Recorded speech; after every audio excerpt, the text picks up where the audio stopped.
بسم الله الرحمن الرحيم اقرأ باسم ربك الذي خلق الإنسان من علق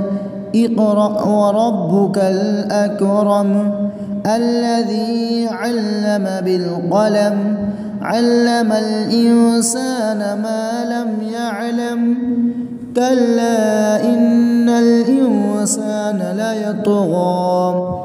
أن رآه استغنى إن إلى ربك الرجعى أرأيت الذي ينهى عبدا إذا صلى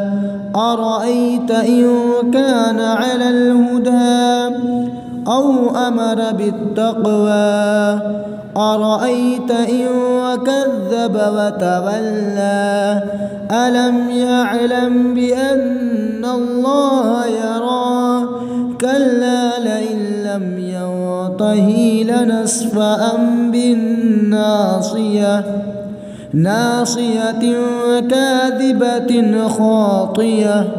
فليدع ناديه سندع الزبانية